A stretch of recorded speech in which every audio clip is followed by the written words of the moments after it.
Most people don't set out to destroy their lives, but the road to ruin is paved with seemingly harmless decisions. No one wakes up one day and decides to throw away everything they've built. It happens gradually, almost imperceptibly, through small choices that seem insignificant in the moment, but over time become impossible to undo. This is the unseen trap, the slow erosion of boundaries, the quiet shift from security to uncertainty, from commitment to temptation. And for married women, this trap is particularly dangerous, not because they are weak or immoral, but because they are human. A woman enters marriage with dreams of love, companionship, and a future built on trust. In the beginning, everything feels alive. Late-night conversations, deep emotional connections, and the intoxicating thrill of being desired. But over time, life settles into routine. Responsibilities pile up. The spark that once burned brightly becomes a steady, predictable glow. She becomes a wife, perhaps a mother, a caretaker, a supporter. Slowly she stops being just herself. The world sees her through her roles, but somewhere along the way she starts feeling invisible. Society paints marriage as a lifelong bond, built to withstand the weight of time, but it rarely speaks of the silent struggles, the emotional needs left unmet, the longing for intimacy beyond just physical presence. A woman might love her husband, cherish her family, and still find herself craving something she can't quite name. Not because she is looking for an escape, but because she is searching for a part of herself that she lost somewhere between responsibilities and expectations. And this is where vulnerability takes root. Most women who find themselves drawn toward external validation never intended to be. It starts with something small, a conversation that makes her feel interesting again, a compliment that reminds her of the woman she used to be. At first it's nothing, just a fleeting moment, but the mind is deceptive. It seeks what it feels deprived of, and if she doesn't recognize this early, she may not see the danger until it's too late. This is where self-awareness becomes everything. A person who understands their own mind, their own emotions, can see the traps before they step into them. They recognize temptation not as an external force, but as something that grows from within. The Stoics believed that true strength comes not from avoiding desire, but from mastering it. Because once a person loses control over their own thoughts, they are no longer making choices. The choices are making them. Marriage is a partnership, but when it starts to feel like a contract, cracks begin to show. What once felt like a deep and unbreakable bond can, over time, become something routine, something expected, something that no longer feels alive. In the early days, love is effortless. There's excitement in every conversation, every touch, every moment spent together. But as the years pass, familiarity replaces mystery, and responsibility takes the place of spontaneity. The same person who once made her heart race now feels like a constant in her life. Reliable, stable, but predictable. And while stability is comforting, it can also dull the very emotions that once made love feel intoxicating. This is where the silent void begins to grow. It's not something she talks about, not something she even fully acknowledges at first. She still loves her husband, still values her marriage, but something inside her feels empty. It's not about wanting someone new, not about searching for an escape, but about missing the version of herself that once felt desired, interesting, and full of life. In the beginning she was pursued, admired, chosen, But over time, she starts to feel more like a role than a person. Someone's wife, someone's mother, the one who keeps everything together. Psychologists have studied this phenomenon for years. Loneliness isn't just about being physically alone. It's about feeling unseen, unheard, disconnected. Many married women find themselves surrounded by people, family, friends, even a loving husband, yet still feel isolated. The deep emotional connection that once defined their relationship slowly fades into practical conversations about schedules, bills, and daily responsibilities. The little moments of affection that once felt natural become less frequent, not because love is gone, but because life takes over. And this is where external validation starts to feel like a lifeline. It's not about physical attraction alone. It's about feeling noticed again, feeling special, feeling like more than just someone's partner. A simple compliment from a stranger, a conversation where she feels truly listened to, a moment where she sees herself through the eyes of someone new. It can be intoxicating, not because she wants to betray her marriage, but because for the first time in a long time, she feels like her again. Psychologists call this the Coolidge effect, the idea that novelty triggers desire. It's not just men who seek excitement in the unknown. Women experience it too. When every day starts to look the same, when every interaction feels predictable, the mind craves something different. Not because she doesn't love her husband, but because she misses the thrill of feeling wanted, pursued, chosen. That rush of excitement, the unpredictability of a new connection. It can make even the most rational person forget the bigger picture. But this is where the real danger lies. When a person starts seeking fulfillment from external sources, they give up control over their own happiness. They become dependent on something or someone outside of themselves to feel whole. The Stoics warned against this very thing. They believed that true strength comes from within, that a person must be enough for themselves before they can truly thrive in any relationship. If a woman starts looking for validation outside her marriage, it's not just her relationship that's at risk, it's her sense of self. Because the moment she ties her worth to someone else's attention, she's no longer in control. The external world decides her value. And that's the real trap. Not the attention itself, not the fleeting moments of excitement, but the slow erosion of self-awareness. The belief that happiness, fulfillment, and identity must come from somewhere or someone outside of her. But the truth is, no amount of external validation can fill the void that comes from within. The only way to truly escape it is to recognize it for what it is, to see it, to understand it, and to take back control before the mind convinces itself that the only way to feel alive is to cross a line that can never be uncrossed. At first, everything feels innocent. A simple conversation, a passing compliment, a moment of unexpected attention. It seems harmless. She tells herself it's nothing, just a little boost to her day, something small that makes her smile. There's no harm in that, right? After all, she's not doing anything wrong. She's just talking, just laughing, just enjoying a little spark of excitement in an otherwise predictable life. But this is where the shift begins.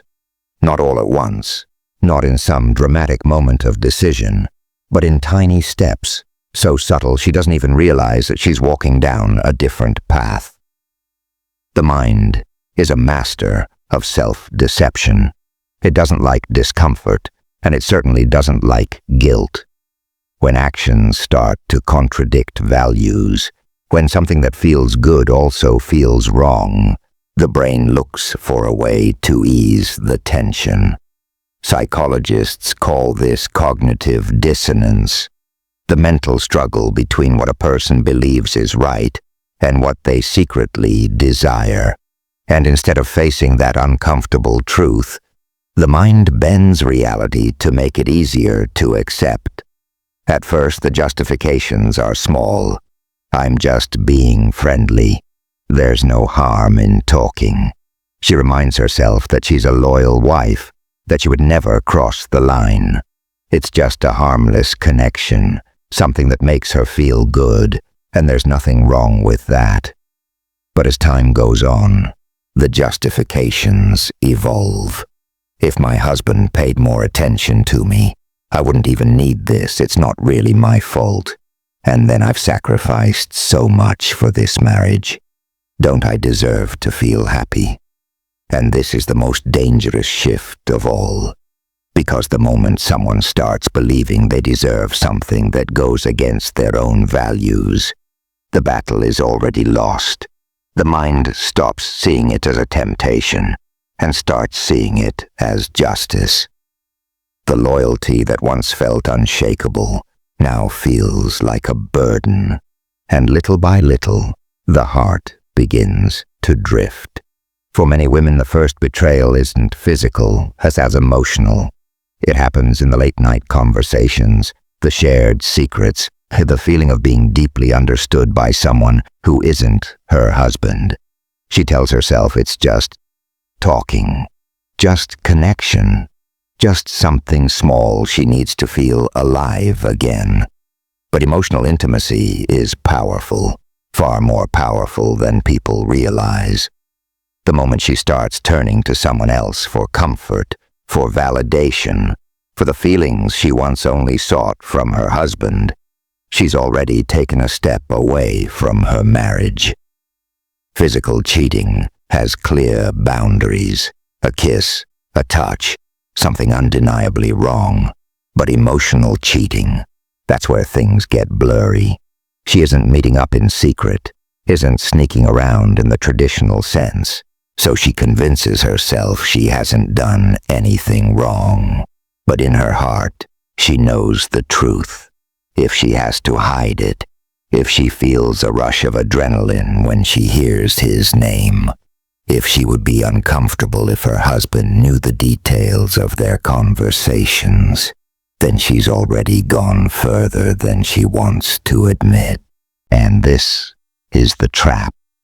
Because once someone rationalizes one step, the next step feels easier. At first, she hesitated before sending that message. Now she types it without thinking. At first, she felt a flicker of guilt after their conversations. Now she looks forward to them. She has convinced herself it's harmless, that it's just something small she enjoys, but deep down, she knows it's something more. The Stoics warned about the dangers of unchecked emotions. They believed that true self-control wasn't about resisting temptation in the moment.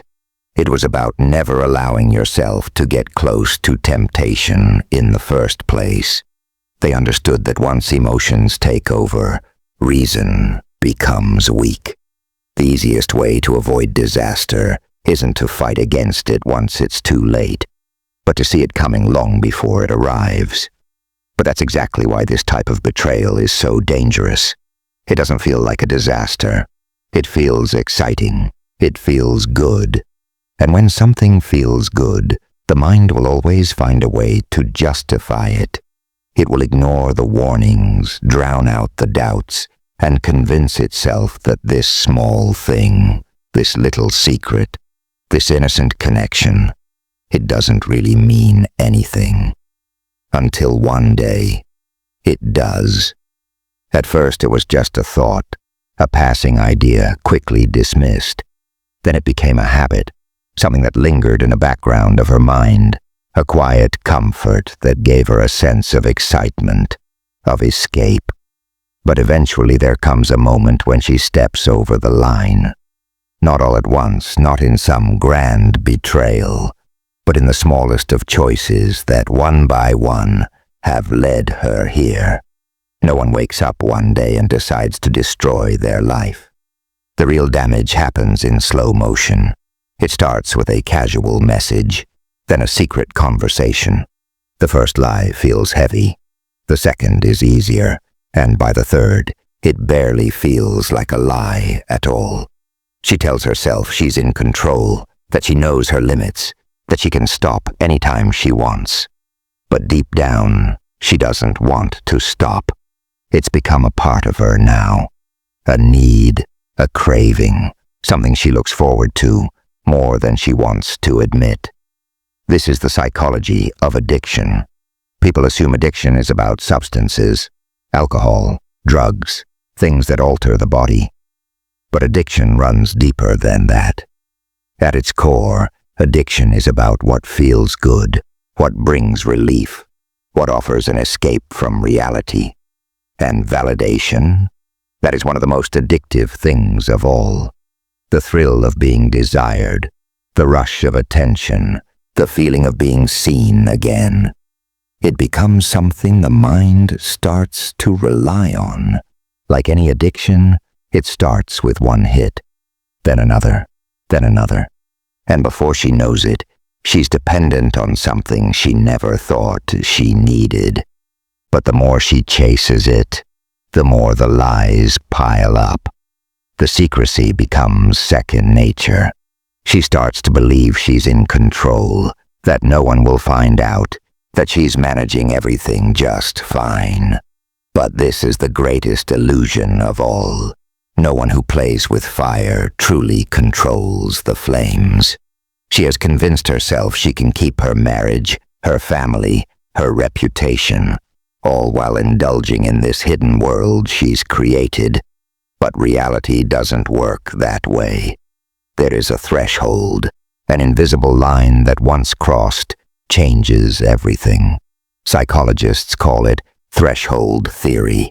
The idea that people resist certain behaviors until one small action pushes them over the edge.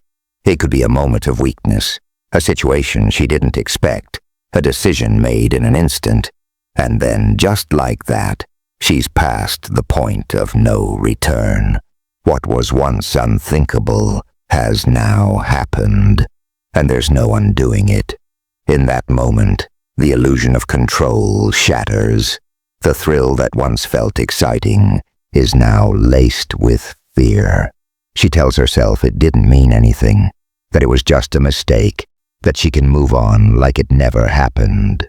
But the weight of the choice lingers. Lies need more lies to survive. Guilt turns into justification, and the deeper she goes, the harder it is to climb back out. This is why the Stoics warned so strongly about restraint. They understood that the battle is won before the moment of temptation, not during it. They taught that discipline isn't about resisting urges, it's about never feeding them in the first place. Because once a person starts indulging in what they know is dangerous, it's only a matter of time before they lose control. But by the time she realizes this, it's too late. The line has already been crossed, and from here, the consequences are no longer in her hands. At first there is silence, a heavy, suffocating silence that settles over everything. The thrill that once felt intoxicating is gone, replaced by something else, something colder. Maybe it happens when she sees the hurt in her partner's eyes, or when the weight of her choices finally catches up with her in the stillness of the night. Maybe no one even knows yet, but she knows. And that's enough to make the guilt unbearable. The mind starts replaying everything over and over. The justifications she once clung to feel hollow now. It didn't mean anything. But if it didn't, why did she risk so much for it? I was just unhappy. But did this really bring happiness, or did it only create more pain? The person she used to be, The one who once believed in loyalty, in honesty, in doing the right thing, feels distant now, almost like a stranger. This is the part no one talks about, the part where the illusion shatters, and she realizes that what she thought would bring her freedom has only left her more trapped. At first it seemed like a way to escape, an escape from routine, from feeling invisible, from the weight of expectations. But now she is carrying something far heavier.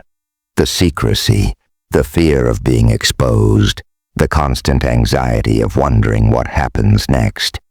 Even if she isn't caught, she knows she's changed, and that knowledge alone is enough to steal her peace. Affairs don't just affect marriages, they change the way people see themselves. She once saw herself as faithful, as someone who would never cross that line. Now that certainty is gone, and once trust in oneself is broken, it's hard to rebuild. Even in future relationships, the doubt lingers. If I could do this once, could I do it again? Or worse, if I was capable of lying so well, what if others are doing the same to me? The cycle of mistrust doesn't end when the affair does. It follows, leaving cracks in every relationship that comes after. And for what? A few moments of excitement, a fleeting sense of validation. What once felt like a secret escape now feels like a prison of her own making. This is the paradox, the pursuit of freedom leading to something even more restrictive. What started as a way to feel something more has left her feeling emptier than ever. The Stoics understood this well. They didn't see morality as a set of rules imposed by society, but as a guide to living without regret. Their wisdom was simple. Before making a choice, consider its consequences, not just the immediate pleasure, but the long-term reality. Would it still seem worth it in the end? Would it bring true fulfillment, or just temporary relief, followed by even greater suffering? Too often people only ask these questions when it's too late, when the damage is already done. But true wisdom is in seeing before acting, in understanding that the choices made in moments of weakness can have consequences that last a lifetime. Because once the illusion fades, once the thrill is gone, only one thing remains, the truth. And facing that truth is always harder than resisting temptation in the first place. The weight of realization is heavy, but it also brings something valuable. Clarity. She sees now what she couldn't before, how every small decision led to something she never intended. And this understanding, painful as it is, holds power. Because once someone becomes aware of the patterns that lead to destruction, they can break free from them. This is why self-awareness is everything. Most people don't set out to hurt the ones they love or destroy what they've built, but they fall into traps they never saw coming. Emotional distance, unspoken frustrations, the slow fading of connection. These things don't happen overnight. And if they aren't recognized early, they create a void that seeks to be filled elsewhere. Affairs don't start with betrayal. They start with a lack of presence, with needs going unnoticed, with emotions left unspoken. The real danger isn't in the temptation itself, but in failing to see it for what it is before it's too late. Both men and women have the power to protect their relationships, not through control or suspicion, but through awareness. When both partners are emotionally present, when they take the time to truly see each other, the cracks that lead to disaster never have a chance to form. It's not about being perfect. It's about being intentional, about recognizing the small moments that matter, the ones that either build closeness or push people apart. This is the final Stoic lesson. Strength isn't found in chasing pleasure or avoiding pain, but in mastering the mind. True power comes from resisting impulses, from making choices with wisdom rather than weakness. Because the greatest freedom isn't found in fleeting desires, it's found in never becoming a slave to them.